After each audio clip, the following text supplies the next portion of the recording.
900 and counting. The number of add-ons for Foundry Virtual Tabletop continues to increase, and no one could ever take the time to go through all of them. So let's look at a few that I've been playing around with lately that I think are worth your time.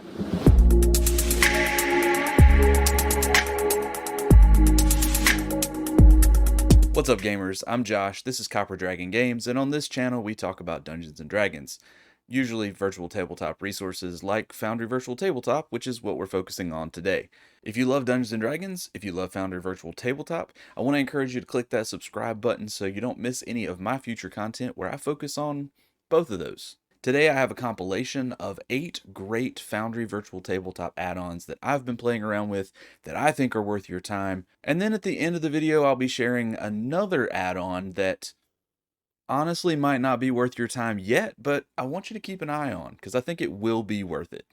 And we're going to jump right in with a couple of add-ons that improve how much real estate you have on the screen when you're playing. The first of these is just called Popout. Within the normal Foundry interface, you can click on the little icons at the top of the part of the program you're in, and it'll pop that out so that you can rearrange that on your screen and have more of these up, which really helps save time within the game. You can keep an eye on several of them at the same time rather than having to flip back and forth between them.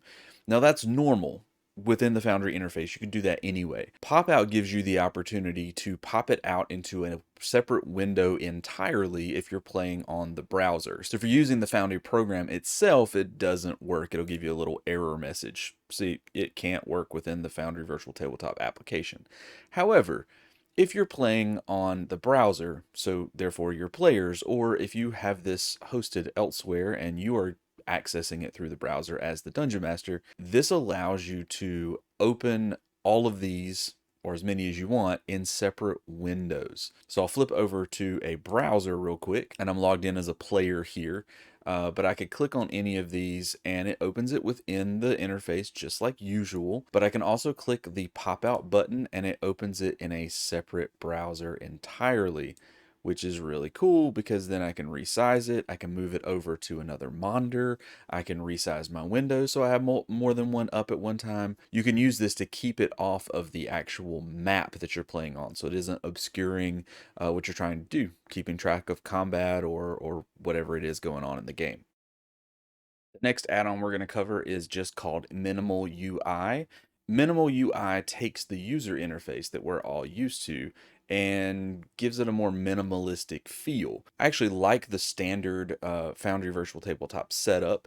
It doesn't feel extremely intrusive. I've never felt like it was overly intrusive, but it does cover maybe 15-20% of the screen during gameplay, plus more if you've got different things popped out that you're tracking at the same time. It does help that it's semi-transparent, so you can see some of the map through the interface here. But minimal UI takes that to another level and really frees up a lot of space on your screen. And I'm actually going to take my face out of this so I can do a really smooth transition between the two.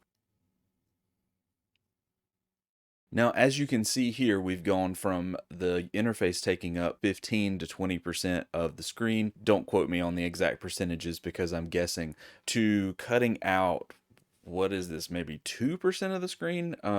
Almost nothing. You do still have access to the same menus, but instead of being there all the time, you can leave them kind of hidden on the side of the screen. So if you scroll over, they will pop out and you have access to the same stuff.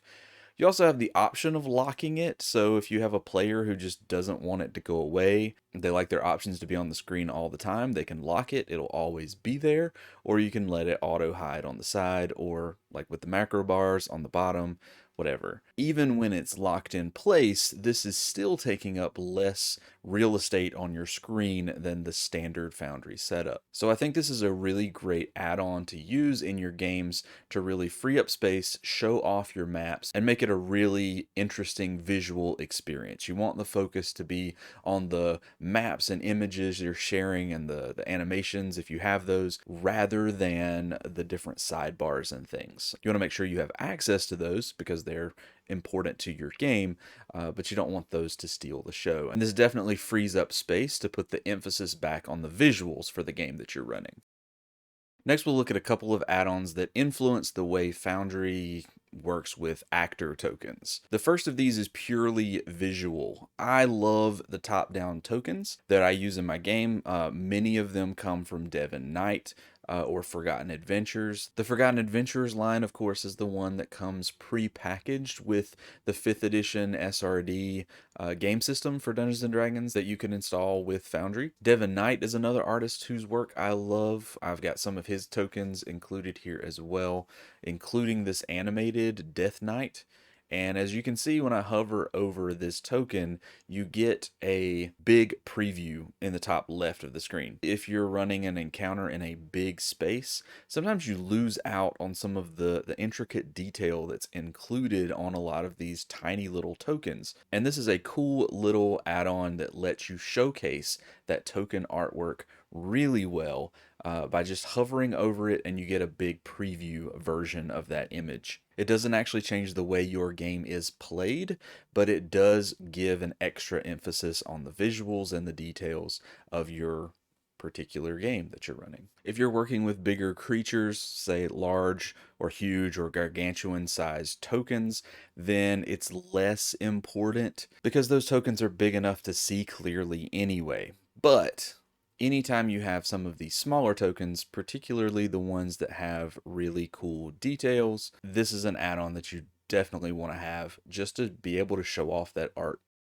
This next add-on is a very simple one, but one that fixes not a glitch, but a little aspect of Foundry Virtual Tabletop that I end up messing up on a regular basis. And I appreciate this app because it saves me an extra step anytime I'm building or modifying a monster within the Foundry interface. When you're creating your actors or modifying your actors, one of the things that I like to do, and that I know is pretty common practice among DMs, is reskinning monsters. So take this Death Knight up here. I've called it a Death Knight here, but really it's just a reskinned skeleton minotaur. I went in and changed the size to medium and the AC to 20, and instead of taking a whole bunch of time to come up with my own stats, I took perfectly reasonable stats, and in about 30 seconds came up with a new monster that my players are less likely to recognize and therefore be able to guess the stats for those of them who have been reading the monster manual for ages. The problem here is that even though I changed the name of the creature, if I start combat with this creature,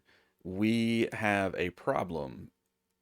As soon as I start combat, the players can see that it's a Minotaur skeleton and not the Death Knight that I am presenting it as in my game. Now, this is really easy to fix in the normal Foundry interface. The problem is that I'm forgetful, and more than once I've reskinned a monster and added it to a combat and realized that now my players know exactly what I reskinned it from, even though it looks different. If you enable sync token names, that fixes the problem. If you have this add-on enabled, then when you change the name of an actor, it will automatically rename the token to go along with it. It doesn't appear to work for things that you've already placed on your scene, but it does work for those that are in your actors directory here. The drawback here is if you happen to be naming your monsters something different so that you see one name but your players see another. Maybe you've got the monster in there by its proper name.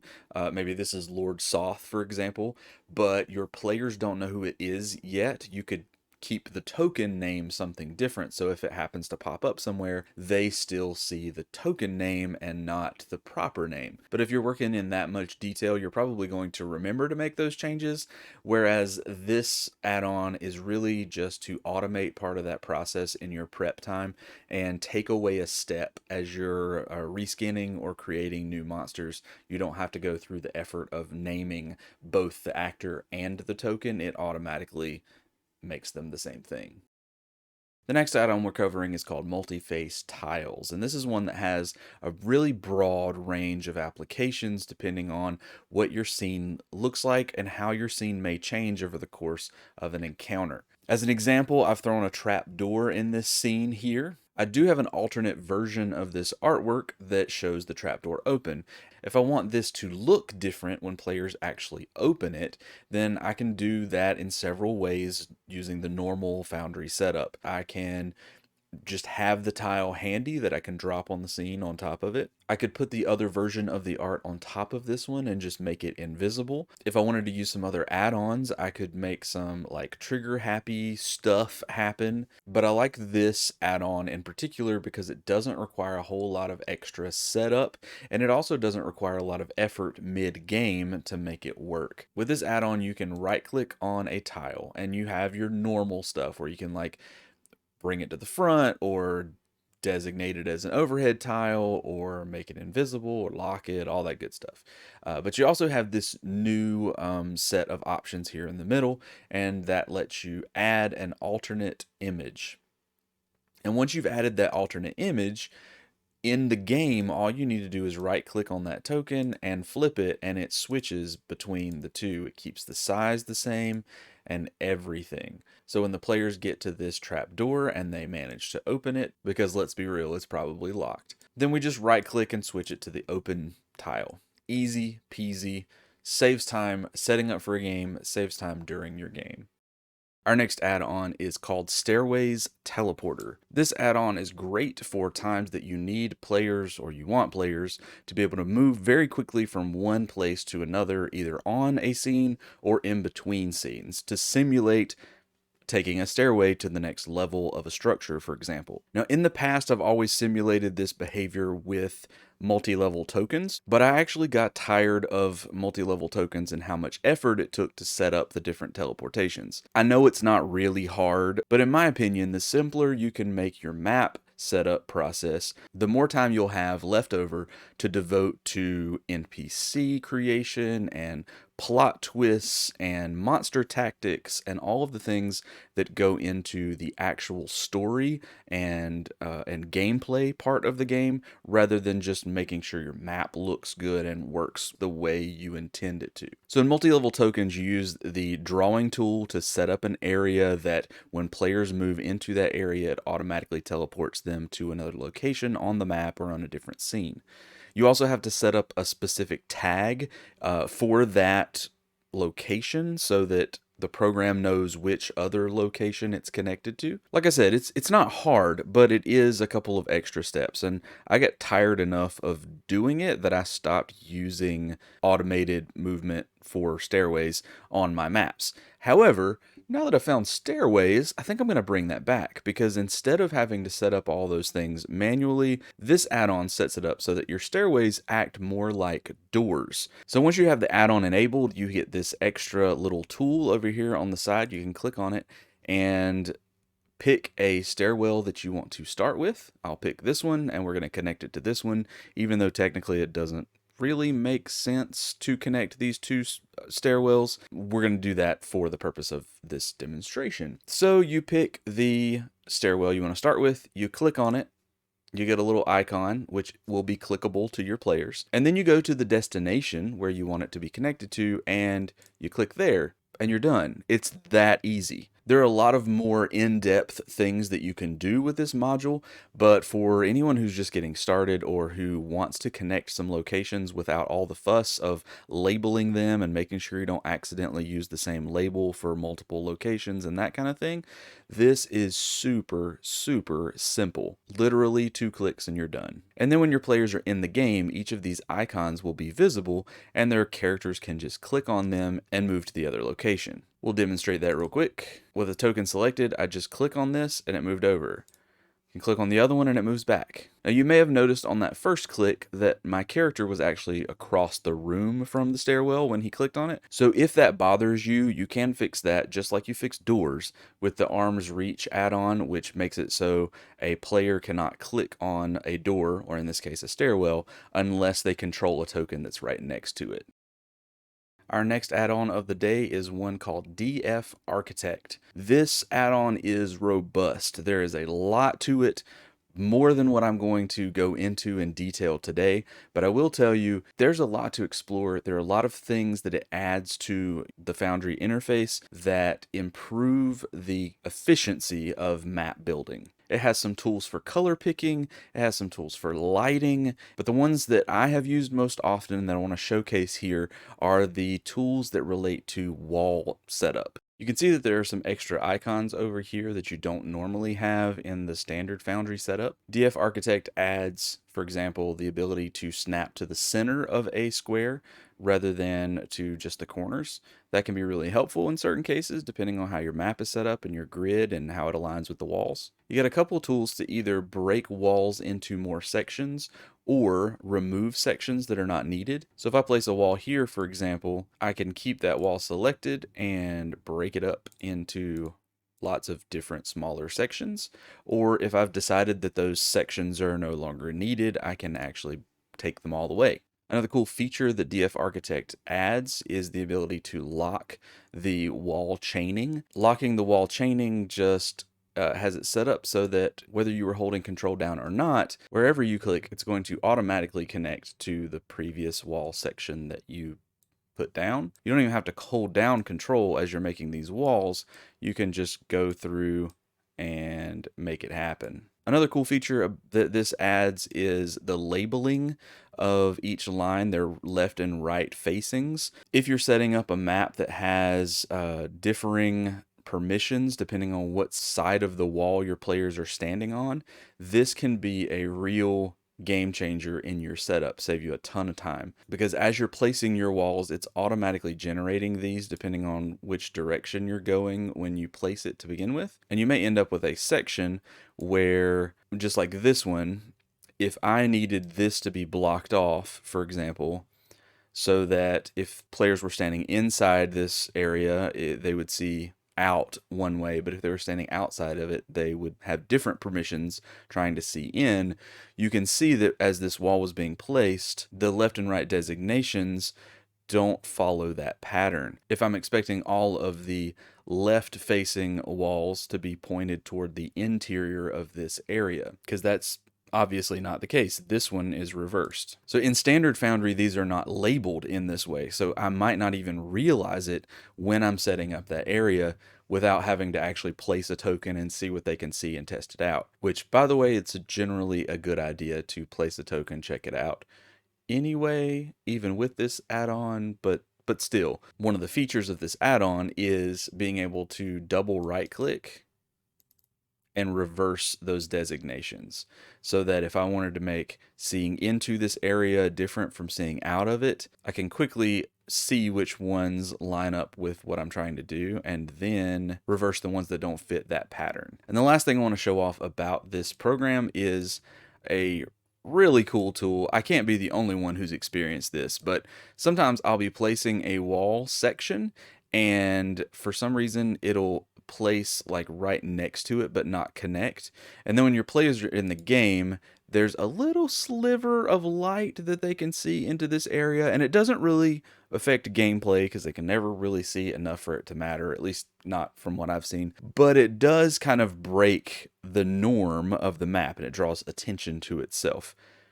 And sometimes being able to drag it over and do this, it's really easy right now because I'm zoomed in a lot, but when you are zoomed out, maybe you're walling off a large layer, it can be kind of annoying to try to get it to line up, which I did at that time, awesome. But if you have DF Architect enabled, you have this other really cool feature, which is you can hold down Alt while you're moving, and it gives you a bigger circle to work with as far as connecting those dots. So you don't have to be as precise when you're dropping line segments that are connecting to each other. It gives you a bigger area to work with where it will automatically snap to the next wall section. But like I said, there's a lot more to this particular add-on than what I've taken the time to cover today. So I want to encourage you to check it out and explore the options, especially if you are a map maker or if you are doing a lot of custom maps for your campaign. This can save you a ton of time and make your work a lot more efficient as you go through your setup and prep for sessions. And next we'll cover the Koboldworks Ready Up add-on, which is pretty good at making sure players are ready for their turn when it comes up in combat. Sometimes in combat, especially when you have a combat with lots of different creatures or maybe a party with lots of different players, those players who are waiting their turn will kind of zone out for a few minutes and not be ready when their turn comes up. This add-on helps you keep those players engaged, or if not engaged, at least give them a little heads up when their turn is coming up, so that when their turn arrives, they'll actually be ready. So I have the add-on enabled. I'm going to go ahead and start a combat here and add all these guys to combat and roll initiative for everybody. And then we're going to switch over to the players screen so I can show you kind of what it looks like. So first things first, you see the next up notification come up here. I think this is a pretty sleek notification here. It's big and bold and catches a player's attention. It also plays a sound effect when this comes up, so there's a visual and an audio clue that the player's turn is coming next. And as you proceed through combat, what you can see at the top of the round, we get a sound effect. When it's the turn before, we get a sound effect and a pop-up, and then on our turn, we get another sound effect and pop-up. By default, these pop-ups remain until you click on the screen somewhere, but you can set them so that they fade out on their own. You can also adjust volume on an individual basis, so you don't blast somebody's eardrums out if you happen to have your volume set higher than they prefer on their end of things. And in general, this is just a really sleek, visually appealing way to remind players that their turn is coming up and to let them know when their turn is actually happening. And last but not least, we've made it past the 8 great Foundry add-ons that I wanted to share with you today. And it's time to share with you that extra that I mentioned at the beginning of the video. An add-on with humble beginnings, but one that I hope you'll keep an eye on because I've got big plans for it. Yes, it's an add-on from yours truly. That might seem like a weird thing for me to put out there considering how coding averse I am, but hear me out. I don't enjoy coding. It's not my jam. But I do enjoy creating content for Dungeons & Dragons. I have a couple of products over on DriveThruRPG that I've produced over the years, but I'm kicking that production schedule into overdrive, and I'll be publishing at least one small supplement every single month from here on. A portion of the content from every PDF will be available in my Foundry add-on, the Copper Dragons Hoard, which anybody can download. The rest, at least as much as I can figure out how to package correctly, will be available in a Patreon-exclusive version through Patreon, which I just recently launched. Right now, the Copper Dragons Hoard isn't really much of a hoard at all. It's just a handful of homebrew magic items from the Handy Hoard of Treasure series that I'm currently putting out on DriveThruRPG. You can see a list of examples here, and I'll show you a little preview of one of them, the Dust of Slow Fading, which is a magical dust that can be added to spell components to extend the effects of certain spells. There's also the Oil of Quickstone, which creates an area like quicksand, but in stone. That's interesting. And the Statue of the Snow Queen, which is technically a magic item, but it's not one that you can move. So it has very powerful effects, but you have to come back to the statue and attune to it every day. Once your players find it, moving it back to a location where they can access it easily might be an adventure all on its own. As I get more comfortable with add-on creation and development and adding content to add-ons, I'll be adding homebrew NPCs, encounters, maps, spells, and more, and I'd love to get your feedback. This is admittedly a humble start for an add-on and for a collection of homebrew, but it'll grow. I have so many of these ideas bouncing around in my head, whether they're completely new that I've never shared before, or just things that I've used in previous campaigns and really loved the reaction that my players had. I can't wait to share them on DriveThruRPG, through my new add-on that you can download for Foundry, and also with my Patreon supporters, who I want to thank ahead of time for their support of this channel and the work that I'm able to do because of their support. So there you have it, folks. 8 great add-ons for Foundry that are definitely worth your time, and one more that I hope you'll keep an eye on and maybe even join me as I build it out over the coming months and who knows, even years. It's got a lot of promise. I can't wait to get back to working on it more, and I'm excited to hear your feedback and see what you think.